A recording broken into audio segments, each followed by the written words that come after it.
Mga ospital sa Dinagat Islands ilabihan sab nga nadanyos tungod sa Bagyong Odette. Sayron tang dugang detalye sa live report ni John D. Esteban manukad mismo sa Dinagat Islands. John D.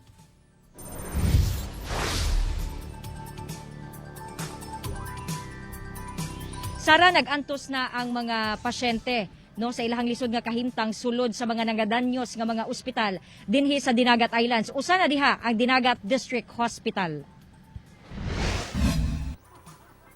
Kini ang gidangatan sa Dinagat District Hospital, bunga sa pag-igo sa Bagyong Odette sa Dinagat Islands.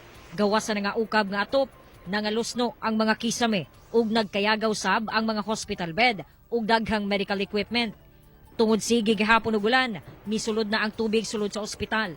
Ang resulta, daghang dextrose, mga tambal ug ubang supply ang nangabasa. Samtang ang 7 nga na-admit sa maong ospital, nag-antos na lang sa ilahang kahimtang. Ang 2 anyos nga anak ni Julian, 2 kaadlaw na nga naka-admit dinhi. Yung pharmacy ba, yun talaga yung mas kinakailangan ng gamot bitaw. Tapos ngayon, malakas pang ulan. Tapos, Nahihirapan kayo dito? kasi minsan po tumutulo ito eh. Tumutuloy yung tubig. Number 1 challenges namin is yung space for the ward, for the patients. Pangalawa, medicines, kasi nagkakaubusan na po kami. Number 3, electricity, especially for laboratories. Anong medicine po yung talagang kailangan? Ursiflora, number 1. Number 2, metronidazole. Mga cefuroxime, mga antibiotics po. Sumala sa provincial government, 3 ka district hospital sa probinsya, hasta mga clinic ang nangadanyos tungod sa bagyo. Na-damage talaga, 90% damage is yung ating Dinagat District Hospital. Pero ngayon, so far, functional naman siya. These are catering sa mga tao in San Jose as well as in Cagdianao and Dinagat.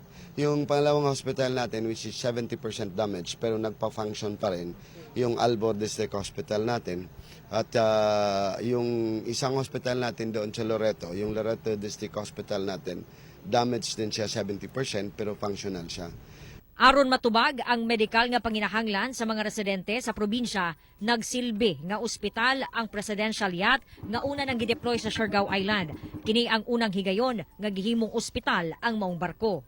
Mao kini ang barko sa Philippine Navy nga nagsilbi nga ospital dinhi sa Dinagat Islands nga naga-cater og mga pasyente sa pulo ka mga barangay dinhi sa ilahang probinsya. Gumikan ang mga klinik o mga ospital dinhi Giguba ni Bagyong Odette.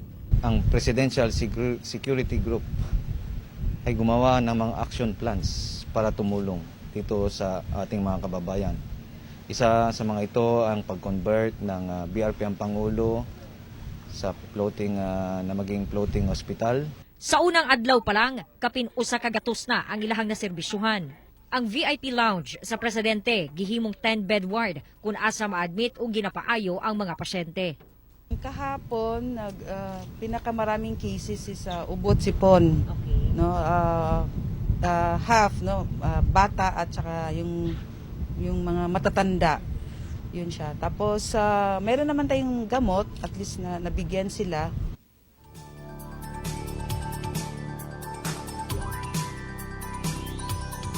Sara, nanawagan ang kini mga doctors sa district hospitals dinhi sa Dinagat Islands ug dugang supply sa mga tambal, labi na tambal alang sa suka kalibanga alang sa ilahang mga pasyente kay kini ang sagad nga mga cases nga na-report sa Dinagat Islands ug unta nang hinaot sila nga mapaspasan ang pagbalik sa supply sa kuryente aron mapadayon ang ilang operasyon. Sara. Okay, daghang salamat ug amping mo diha, John D. Esteban.